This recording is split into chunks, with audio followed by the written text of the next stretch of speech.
Jordan Wahbeh es considerado un experto internacional en el fortalecimiento de modelos de negocios, levantamiento de capital y escalamiento y diseño de operaciones de startups. Es socio de Andra Capital y fundador de BayAngels, una red de inversión Ángel con más de 15 años de experiencia. Su portafolio de inversiones incluye operaciones mediante fondos de Venture Capital, inversores ángeles, aceleradores y corporate VCs en Silicon Valley y en importantes regiones del mundo. Con más de 20 años de trayectoria, ha ganado experiencia en el campo de la ingeniería, el desarrollo de negocios, desarrollo de software, IT, high-tech, gestión de usuarios y experiencia de consumidor, inteligencia artificial, Big Data, solo por nombrar algunas. XCALA Summit presenta a Jordan Wahbeh. Buenos días, good morning, bonjour, assalamu alaikum, sabah al-khair, shalom, and happy new year to my Jewish cousins. And bom dia, is that in Portuguese? All right, so I've talked to all of these folks from all these nationalities, and I realized this is not just a Latin America engagement, this is across the world. So I want to thank Marcelo, Pedro, and Fernanda for making this happen. But first, in order for you to believe me, I'm from Silicon Valley, I'm going to change into Silicon Valley attire.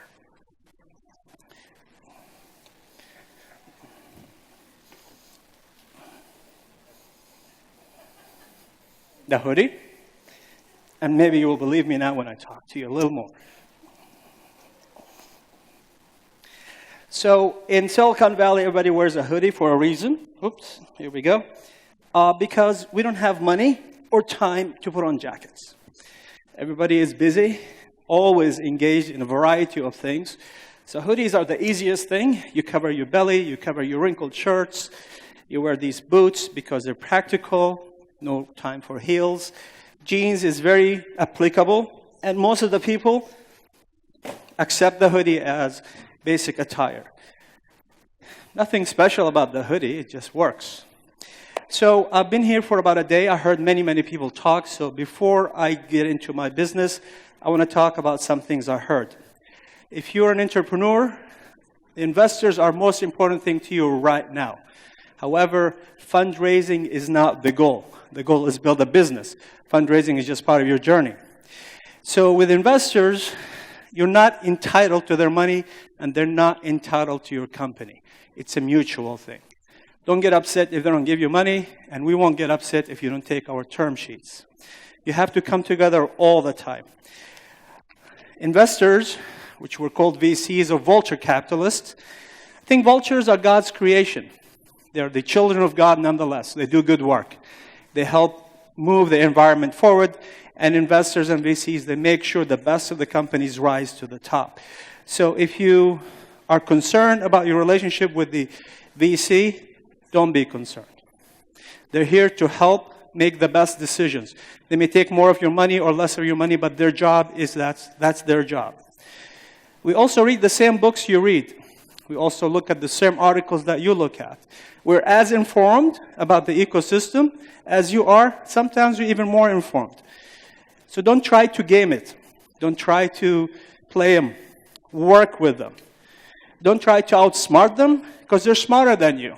Not because they're more intelligent. That's what they do day in and day out. You as a startup, as an entrepreneur, you're doing this once, twice, 3 times in your life. Investors, that's our daily job. 8 to 5, 8 to 10, 8 to 11 in the evening. That's all we do. Work with us, help them understand you. I think you get a better success that way. And avoid anger. Don't get mad at the investors. It's bad for your heart. It's bad for your business. It's bad for your brand. As much as you possibly can, accept the process as it is and work with it. On my point, where I come, I have a lot of entrepreneurs get mad at us, angry. They call us names and so forth. I'm like, why? I'm not the right investor for you. You're not the right company for us. There is no marriage in here. There's no relationship to be had. You're better off finding someone who's actually better than I am for you. And don't burn bridges. It is not you versus them. It's not a battle. It's really cooperative. It's the most important thing you have to understand. It is not this, it's this. You come together or you don't. But if you don't, it's not the end of the game. It's a small world. Life will move on. As far as investors, they're all different. There is not one recipe for all investors to work with. Similar, but different. They're human. If you cut them, they will bleed. If you punch them, they will feel. If you provoke them, they will react. If you talk to them, they will think. Be honest all the time. At some point, whatever you're dishonest about, it'll come out, and then you lose it. The credibility is gone. The trust is destroyed. If you do pivot and they don't like it, it's okay. They're not for you, and you're not for them. It's a massive loss of relationship, friendship, money, but you just move on. It's one of the key things we learn in the Valley that I'm not the right investor for you is okay.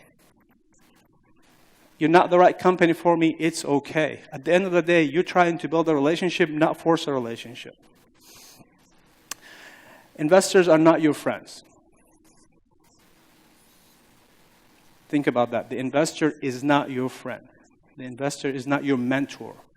The investor is not your champion. First and foremost, you are business partners. You're business partners with the investors. Everything else is nice to have. And with all relationships, they end in one of two ways. Either you die or you break up. So be prepared for either. I prefer to break up, not die. But honestly, investors are not your friends. They're not here to help you build the business. You build the business. We drive it. We give you resources and assets.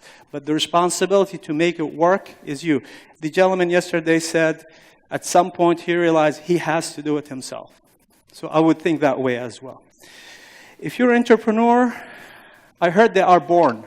I don't believe that. If you're an entrepreneur and you're not born as an entrepreneur, don't despair. Entrepreneurs are born, they are made, and sometimes, and most of the time, they are out of necessity. Most important entrepreneur in my life was my mom. At some age, in 1970s, she lost her husband. She had 5 kids to take care of. No college education, no job. She was a housewife. What did she do? Went out, got a college education, became a teacher. Within 4 years, she built her own business. She rose to the top and made something out of herself and took care of her 5 kids. I don't know if she was born an entrepreneur, but I think the conditions said you have to do something. And she did that something. So if you're an entrepreneur and you don't think you have the entrepreneur DNA, don't worry. You can get it. You can develop it, and you can make it happen. So don't let anybody tell you if you don't have the right skill sets, you cannot do it. Nothing in the world you cannot do, especially if you watch YouTube. Everything is on YouTube. As far as I'm concerned, I don't want you to think that this business of fundraising is what you are here for. You're in the business of building your company. Fundraising is a single step. It's like a gas station in your journey. You pull over, you get some gas, and you move on. And you forget about the gas station. Don't think the ultimate goal is raising money. The ultimate goal is building your business. One of the most important things we worry about as angels is the exit. Rarely do we see somebody come in with a serious consideration for exit. The only reason we're talking is for that damn exit. The only reason we're talking together is we want to know how we're going to exit. I'm going to give you $1 to get it back in 10 through an exit. Not through interest, not through payback. So focus on the exit at the very beginning of your journey. You may not know exactly what it is, but I urge you as an entrepreneur, find ways to consider alternatives for your exit. How are you going to affect your valuation? Is it a technology play? Is it a market play? Is it a revenue play? Make sure you know what you're trying to get to. Day one. It's okay to change. But if you don't know what the exit strategy, what the exit approach is, don't start. Honestly. That's what investors look for, the exit. So as far as the pitch goes, there is no important slide and less important slide. I'm telling you right now, the most important slide in the deck is the entire deck. You may be the first, second, third slide to get you in, but every component in the slide deck is there for a reason. And if you fail to give each one of them the right attention, you're going to be less close to getting the investor to say yes, assuming it's the right model.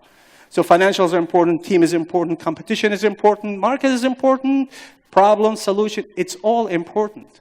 So focus on each and every one of them. Says, well, I'm just going to not do this well. because usually we focus on the one that is not super clear. So with that, I would like you to know that the key thing from investors is the person you're dealing with at the very early stage. If you are an entrepreneur, a seed or angel, we know 9 out of 10 times you're going to pivot. You're going to change something, big, small. We want to know you're able to go with the change. You're the person who's going to plow through, who's going to get through it and move to the next level, whatever the change is. It's more about you at the first stages of investment. 80% of our decision-making is on the entrepreneur themselves. 80%, sometimes higher. If you're an angel investor and you know this, they're really taking money out of their own bank account and giving it to you. Not someone else's money, not an LP, not a fund, our own personal money. We really need to like you. I'm serious. We need to actually like you. We need to have a good, warm, positive feelings about you. If we don't like you, not so much. Who's willing to give $100,000 to complete strangers after 3 meetings and 23 PowerPoint slides and don't like them? Yeah, I don't like this guy, but I'm going to give him $20,000 after 6 hours of meeting. Not going to happen. So you don't have to be not yourself, but building the relationship at a human level is essential for your success. So think about that, because at the end of the day, your success is the end of the journey, which is the business, not the fundraising. Life is extremely serious. Life is super hard. And you guys in Latin America know it more than the people in North America. You have a tougher life than we do.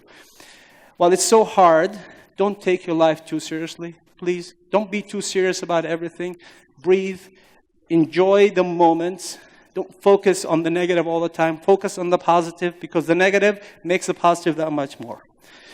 So with that, I'm done with my little soapbox. Thank you all for being here. I'm very proud to be in South America. Are angel investors relevant? And a lot of people say they're not relevant. I think we are more relevant than ever.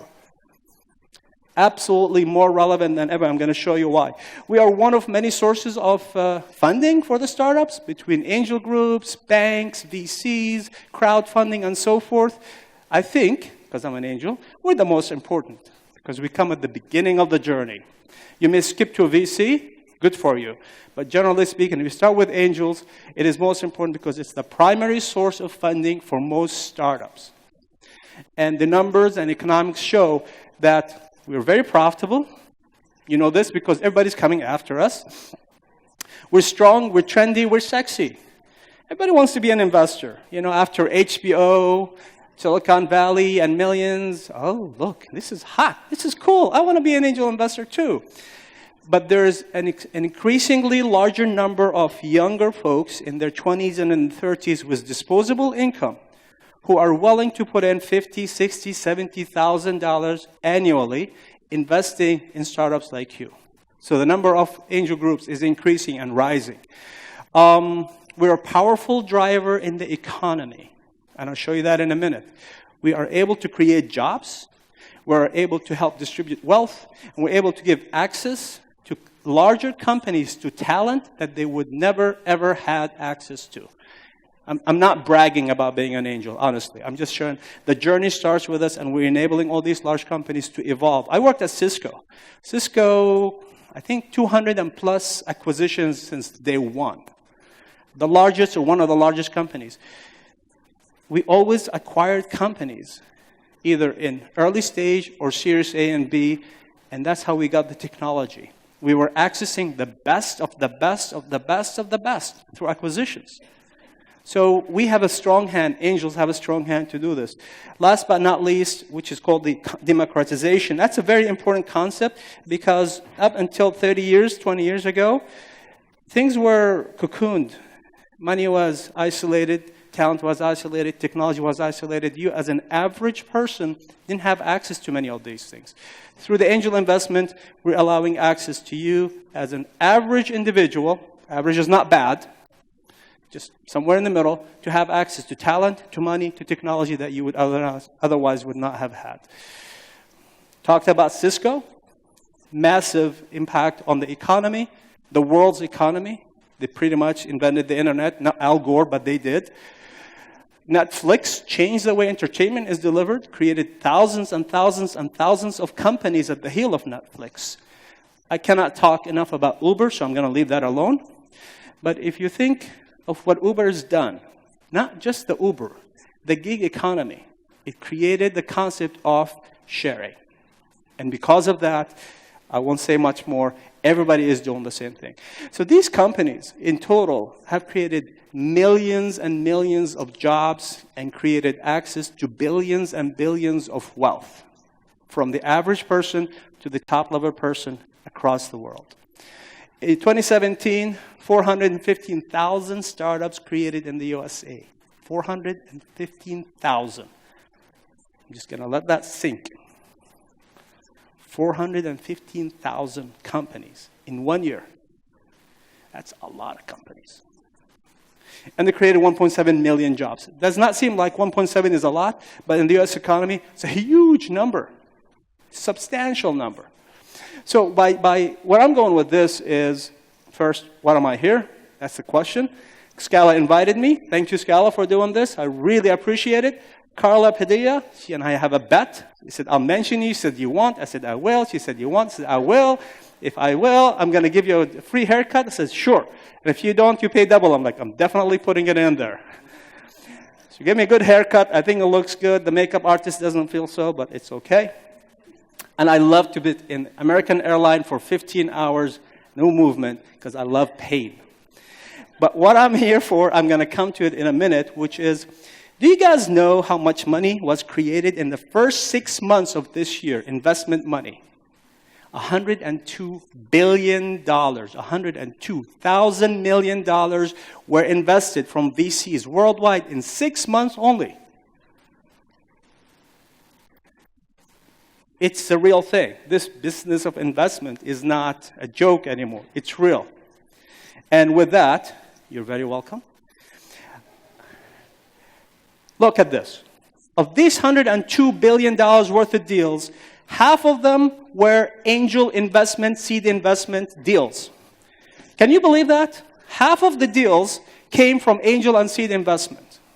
Half. More than half. But 7% were angel money. So 102 billion, 7 billion were angel money. 102 billion is fueling $100 billion worth of deals. That's the concept of a seed. Seed, tree, comes up, fruits, tomatoes, vegetables, potatoes. One seed creates a lot of fruit. 7 billion is driving $100 billion worth of business. Who can tell me angel money is not important? More importantly is, in the last 6 months, the size of the deals doubled. That means there's an increased interest in delivering money to the startups. From $500,000 to $900,000, call it $1 million to round up. It's a lot of increase. This is not an accident. This is driven by the abundance of wealth from the people, like I mentioned, who have disposable income to spend. What's really interesting is it's not in Silicon Valley. It's not in the United States. The US and Canada make a third of that money. The rest of you comes from you. Asia, Americas, South America, Europe. 60% of the money and the deals are done outside Canada and the USA. I'm going to say north of the wall, but that's not a good thing. That tells me that you have the ability to grow at a massive pace. A massive pace. By the way, this number is dropping. It's getting lower and lower. Last quarter, it was 40%. This quarter is 30%. It's not a shrinking of the US and the Canada interest. It's an increase in interest. It's an increase in wealth. It's an increase of recognition that angel investment and seed investment is something to do. And that's why we're here. So as you think about these 4 or 5 numbers, I go back to the following. 250 billion last year. We're on track to do 210 billion in 2019. 7 billion in angel investment, probably 14 billion. We're creating jobs, revenue, innovation, prosperity. And that takes me to South America, Latin America. There's about 650 million humans in this continent. And you guys, unfortunately, have a very small average age, 30. You still have another 30, 40, 50, 60 years to go each. And there's a need for prosperity. There is a need for wealth distribution. There's a need for all of this, which means the opportunity for growth for a greedy capitalist like me is great. We want that. We want to be part of that. Because we're greedy, we want to make money, but we also want to make a big impact. We want to have a positive impact on the world as we know it. And we're connected, north and south. There's a little connection. It's unavoidable. And we like you. We're Americans, all of us. So the reason I'm here is this. We want to build relationships with angel groups south of the United States to create co-investments, business opportunities, bridges. Because when I look at my deal flow, BayAngels deal flow, we saw 1,900 deals in the last 24 months. Not a lot, but enough. But those little colors are only the deals we've seen from South America, which is wrong. Something is fundamentally wrong with that picture. I see more Ukrainians than I see South Americans. And there's one country versus 12 or 15. What's going on? Why don't you just come north for a bit? I'm here to find out why that is. I want to solve this for BayAngels. I want to create a model between us and you to make this work. The Americans, the South Americans, are more likely to succeed in Silicon Valley than any other, except the Indian, country in the world. We're very similar. We have great time zone difference. You are hungrier than most. Very hungry. And hungry is not bad. Hungry is good. We want hungry. We want driven. Easy to work with. Easier. Not easy. Easier to work with. So the reason for the easy to work with and the relevance to the market, because you understand the North American market more than anyone else. So opportunity for us to work together and do this. So I'm here to build ships, and lots of ships. I want to build relationships. I want to build partnerships. I want to build friendships. And I want to become somehow a bridge to the valley. You don't need bridges. One more is not going to kill you. And we definitely want to make an impact. So with that, the angel investment organization is under huge pressure. We're doing something good. Everybody wants a piece of the pie. So what has happened to us is more likely to happen to you in the next 2 or 3 years. Hopefully you skip it. VCs are coming down to our neighborhood. Tons of angel groups, crowdfunding, and so forth and so forth. In the last 2.5 years, private equity, family offices, and a large number of VCs have recognized the need to come down earlier and take a position in the company sooner. So they're bringing in more money. They're creating havoc in our valuation. They're screwing up the valuation badly. The bigger checks are making it difficult for us to participate. So instead of trying to beat them, we're just going to join them. We're going to make friends with them because they're not going anywhere and they're too big to beat. So VCs are creating a little bit of a havoc. The technology, impossible to keep up with. Impossible. I don't care how smart we are, how diverse we are, the evolution of the technology, the convergence of technology, what is real, what is too early, what is vapor. All of this puts a lot of pressure on us as angel seed investors to figure out what is right and what is wrong. The convergence of technology is the most important factor in innovation right now. There's a lot of new ideas that come out, but people are creating great solutions from taking big data, AI, drones, IoT, and so forth, bundling it all up and solving an agricultural problem or solving a construction problem. That is beautiful. And it's so challenging for us as angel investors. We need to find ways. The way for us to do it at BayAngels is we do an extensive mentorship network. Mentor to us, not to the startups. Mentoring us, helping us understand it. Crowdfunding, people hate it. I love it. It gives us an opportunity to have somebody go and raise a little bit of money before they come to us.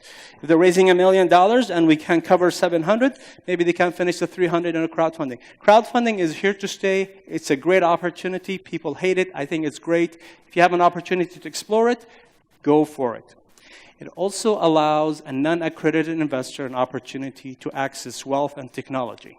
That could be you. You could put $1,000. You could put $5,000 without being an accredited investor. In the U.S., that's big. That's really good because we start to grow a new generation of angel investors, new technology. People, when you invest, you take an interest. It's not like a stock. You put it in there and you just leave it alone. No, you actually participate in the process. Angel groups are like mushrooms. When it rains and it's warm, they pop up, pop, pop, pop, pop, pop, pop, pop, pop. This is good. But it also creates demand for deals. Universities are creating angel investments. Talked about the HBO show. They're irrationally competitive with each other, which does not make any sense. Rarely does an angel group take the entire deal to themselves. We should work together. That's the only way. If you don't work together, we will die apart. Last but not least, the founders. There's a ton of them. In Silicon Valley, there's 20,000 founders today. Can you imagine that? 20,000 founders? That's a large number. The number they think is 36, but I cut it in half because I didn't believe 36. They're more informed, they're more educated, they're more experienced. There are schools to train them how to talk to us.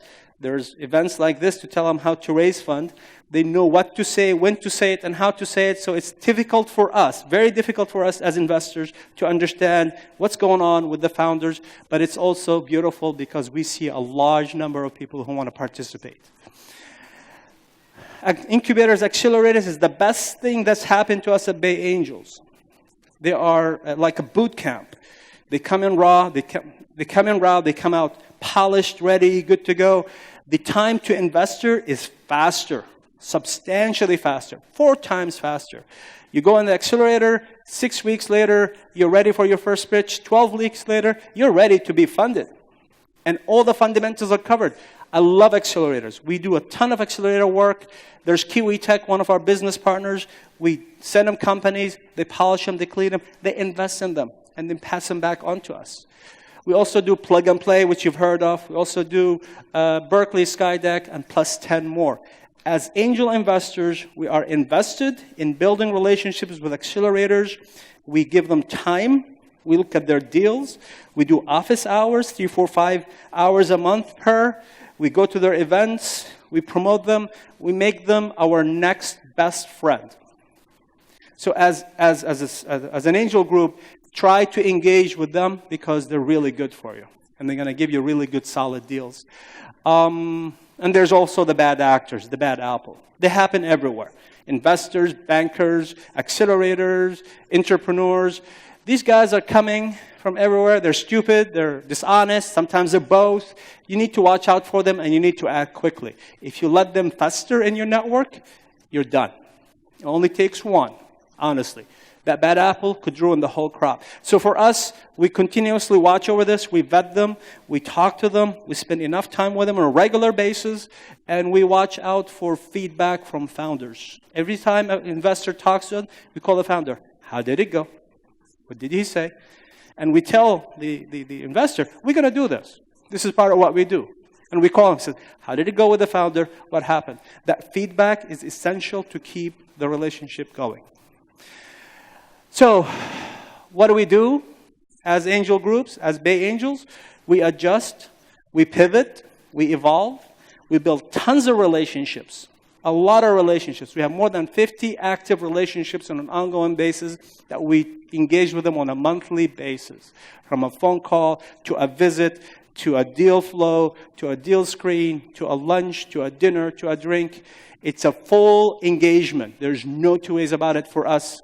And we're lucky because there's billions of us in the Valley. There's a lot of us. Maybe in your small places, you don't have the luxury, but we do have it. And we leverage it and we squeeze it. So if you want to pick up the phone or use Zoom or Skype, we're available. Reach out to us, please. We want to build a relationship with you. It may take 6 months, it may take 2 years, but we want to do the same thing. So back to me. What does it mean? It's a lot of work. There's people skills, there's leadership, there's competition, there's collaboration, but it's a business like any other business, except it's a lot more fun. Substantial. Which business guy comes and stands on stage and talks to beautiful people like you? Not very often. Which business guy talks to 20 companies a month and everyone is in a different technology, doing something crazy? Not too many. And some stupid. Entertaining. Not too many. Which business person gives a $10,000 or a $50,000 or $100,000 check every now and then? Not too many. It's fun. If you're not enjoying it, something's wrong. Honestly, if you're not enjoying it as an angel, something is fundamentally wrong. Investors and founders are customers of mine. I'm a business, and they're both my customers. I have to deliver services to both, equally the same. We have a bunch of interns. We take 5 to 8 interns every year. We cycle through them. We start with 12. Usually half of them drop off. We go to colleges in our place. We recruit. We engage. We spend time and money on the intern because at some point, they're going to do something good to society and to us. 2 of our associates started as interns. 3 of them went out to start their own startups, and 2 have joined VC firms. It's good. It helps us. As well as we have 50 to 70 conferences we go to every year. This is one of them. We travel different parts of the world, mostly in the Valley, Silicon Valley, because there's abundance of this. We invest extensively in those. And we do hold 16 to 20 events out of BayAngels events on an annual basis, twice or 3 times a month. This is relevant to our brand. So if you're an angel group, being visible, being out there is extremely relevant if you want good, solid deal flow. And we'll talk about that. The key for me, Jordan, is diversity. Again, in the Valley, I have the luxury of being super diverse. We have people from everywhere. But we do intentionally, purposely, and deliberately look for diversity. The differences in points of view is essential to our success because our founders are as diverse as they can be. I learned that from Cisco. Cisco taught me, if you want different points of view, different ways to grow, different ways to shake things, different ways to break things, bring different people into your community. And that's what we're doing. So if you look at our team, they're everywhere. I'm not sure how many languages we speak right now, but they're all over the world. We have anywhere from 25 years old to 60-some years old. We have men, women, straight, gay, Mexican, German, Korean, Portuguese, American, Dubai, Taiwan, Nigeria, Jordan, China. He's Canadian, English, and American. We're not sure what he does. We think he's a spy, but we'll just move on. So diversity is important to us and important to you. You need to mirror your community. You need to mirror your customers. If you're dealing with certain types of customers, try to mirror so you can understand what's going on with them. In terms of the other elements, we have to deal with finance, of course, social, technology. We're very international looking. Marketing, branding is most important to us in deal flow. We spend a ton of time on marketing and branding. That's why we get a lot of deal flow. That's why we got 1,900 deals in 2 years, which is not a small number. And exclusively focus on operations. So we're not very warm when it comes down from application to presentation. Everything is automated, email, templates, bots. Why? We have to keep up. So try to do that if that's relevant to you. There you go. So first is the value system. Culture, capabilities, and process foundation for your business. Our value is be fair, be kind, be respectful, and we avoid certain categories. We don't do pornography, we don't do weapons, we don't do cannabis, we don't do cigarettes, we don't do e-cigarettes, we don't do online gaming. Oops. We don't think it adds great value to humanity to push all this video gaming. Someone else does, nothing wrong with it. So that's part of our value system. Our culture is diverse, and we do have added investors, mentors, and teams. So if you're building one, this is the first thing to build. That's what I would recommend. On the bottom, automate, automate, automate, automate, automate. And the beautiful thing about what we do is we see new technology and startups like, oh, we should use this. Let's try this. If it works, great. If it doesn't work, no problem. So we do have a nice board, which is our investors. He's a VC. She's a VC entrepreneur, ex-L'Oreal executive, VC ex-entrepreneur. She's a pilot, runs an accelerator. She's an investor out of China, media guy, out of India, out of Korea. Why? Because we want the different points of view in our market. And we have a bunch of mentors. And this is a small set of the mentors, all targeting to help the entrepreneurs and us understand what's going on in the deals. Once you do all of this, you need to focus on your brand, and deal flow is most important to investors. Deal flow is a full contact sport. It's bloody, it's ugly, it's sweaty, it's engaged, it's somewhat violent, but it's fun. So no compromise there. You got to go after deal flow like a pit bull who has not bit for 3 days chasing a wounded lamb. Go after it. Teamwork. Everybody must push. There's no two ways about it. Everybody on the team needs to push in the deal flow. It's like rugby. I'm using sports analogy in case you missed it. If one of us lets go, it doesn't work. Everybody must tackle. I put that just for you guys in South America. You know who this guy is? Tackling isn't tackling the other guys. Tackling is tackling the deal. Make sure we do a great job. Everybody must bring fish in.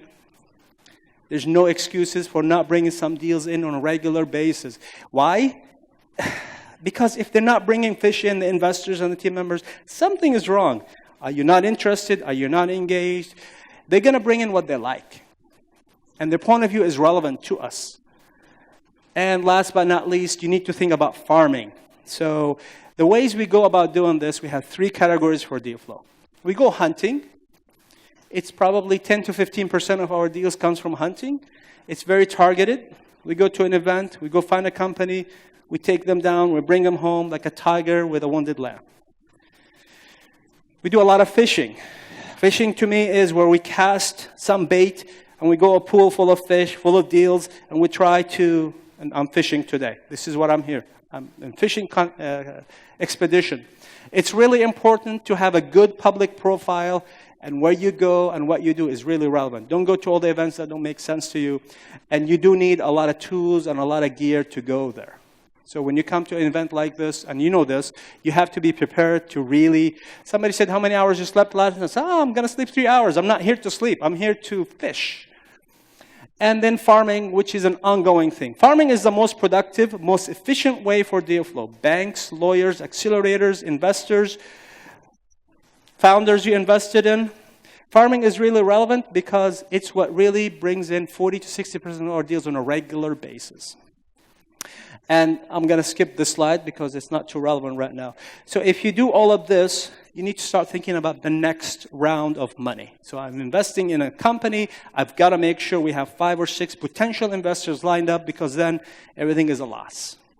It's not my responsibility to help them raise the next deal, but I would be a fool, an idiot, if I don't help them, because my money is tied up in their business.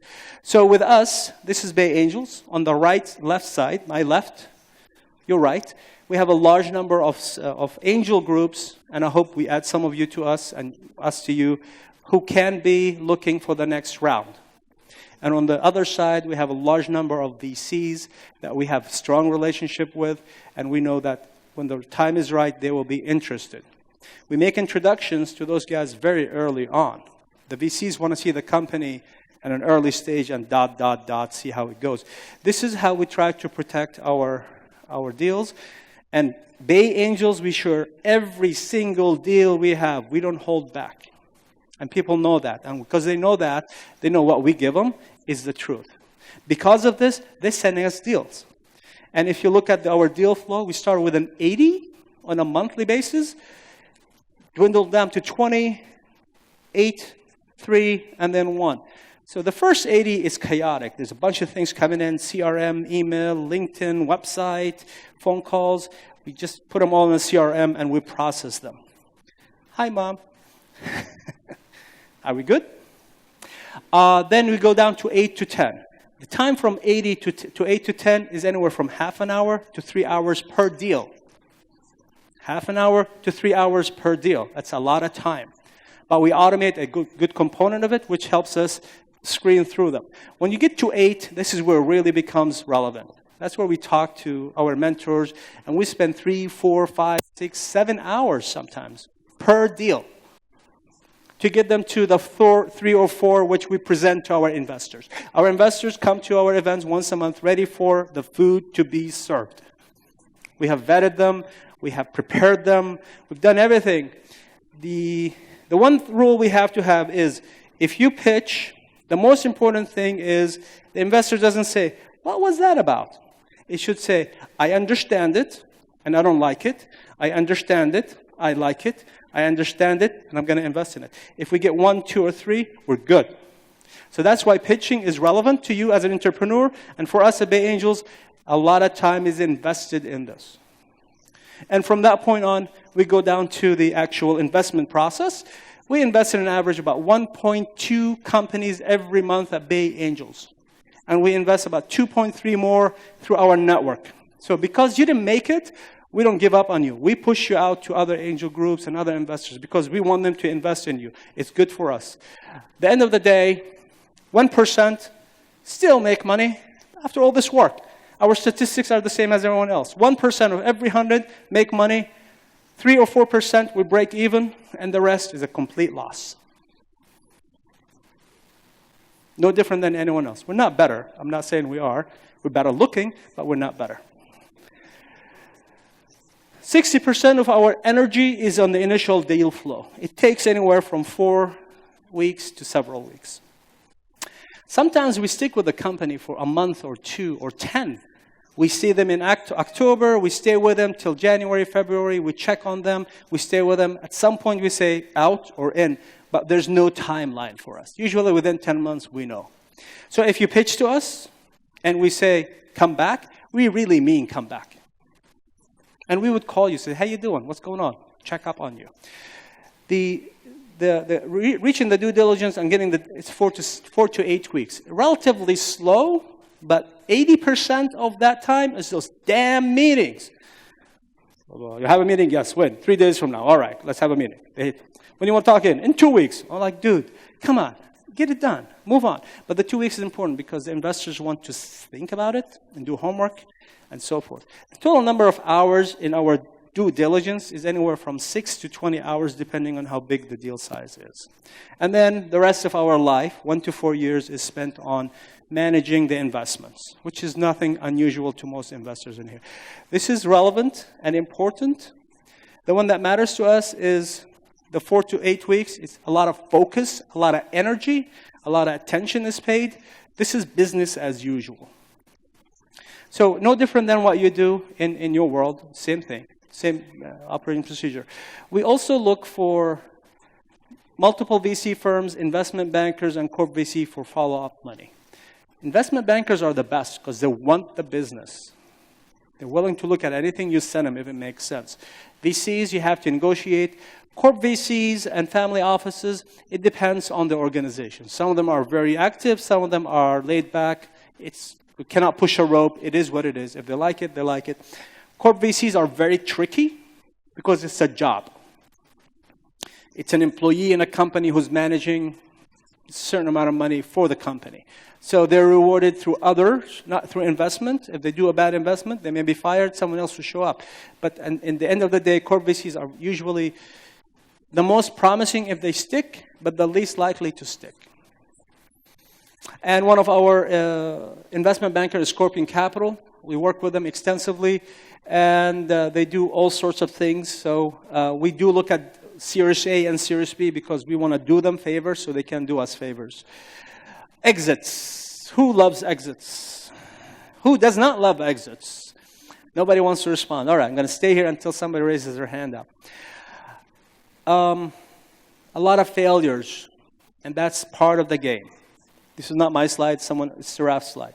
This is no different than what we see. Us, as an angel group, we like to exit through merger and acquisition, or a VC comes in and they want to clean the cap table, and they take us out and they give us a little bit of money and we go home. We rarely wait for an IPO. We've never had an IPO yet because it's 7, 8, 9, 10 years. Dividends, royalty, and buyback, not a fan at all.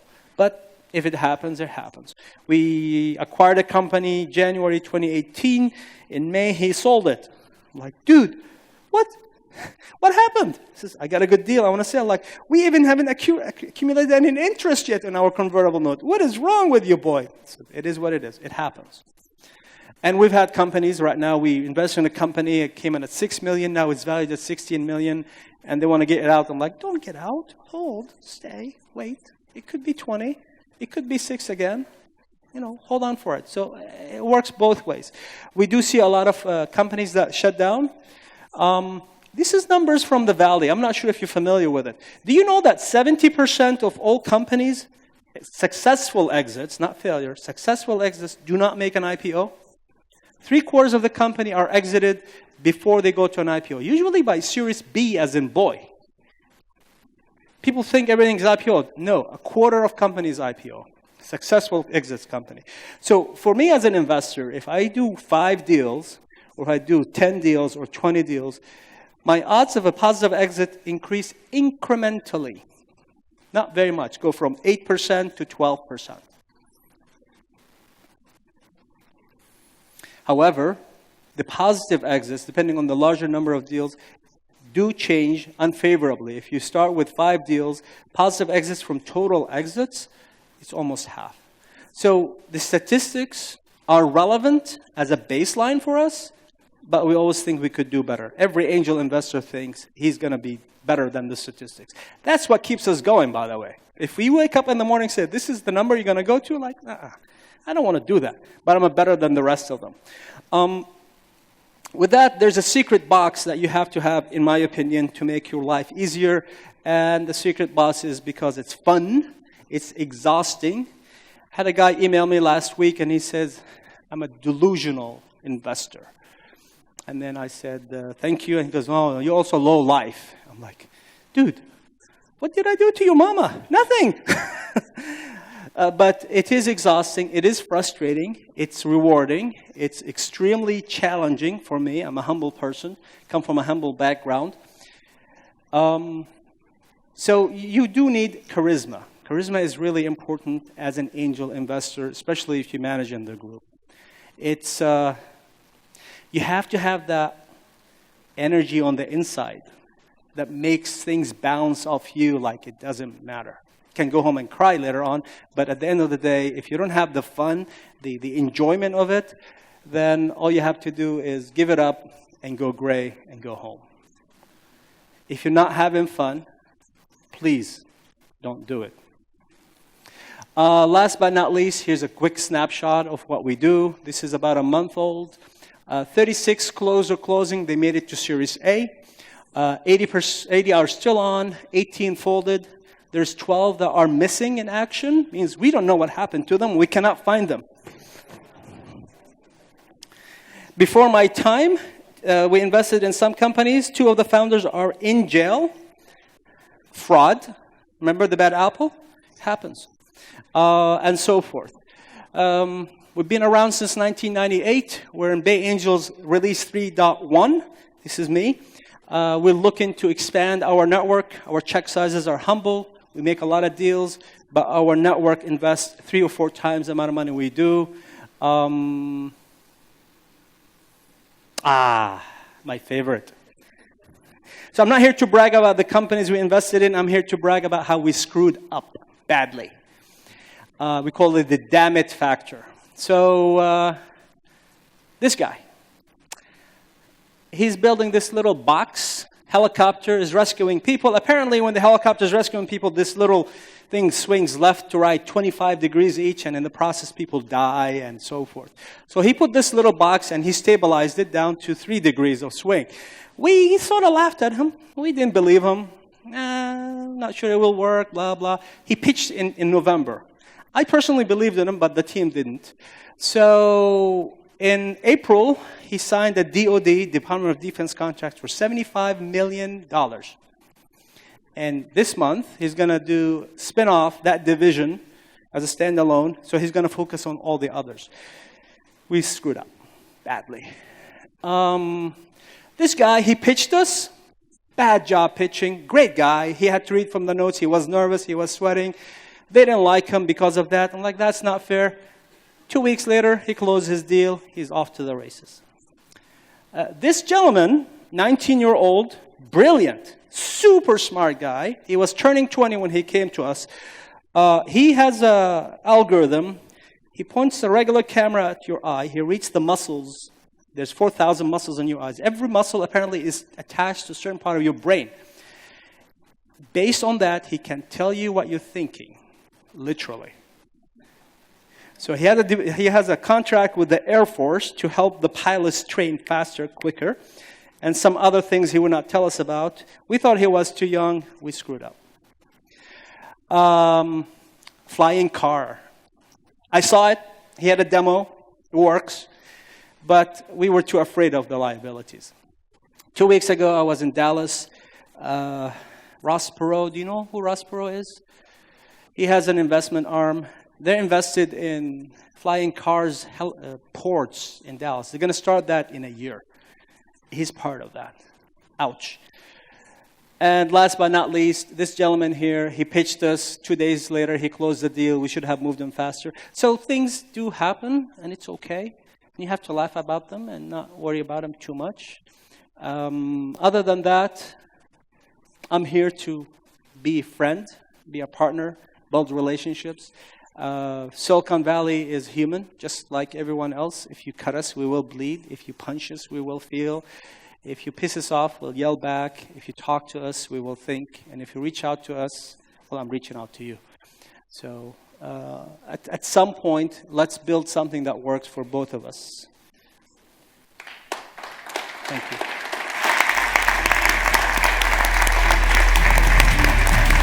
Thank you so much for your presentation. It was great. Oh, you're very kind. Thank you.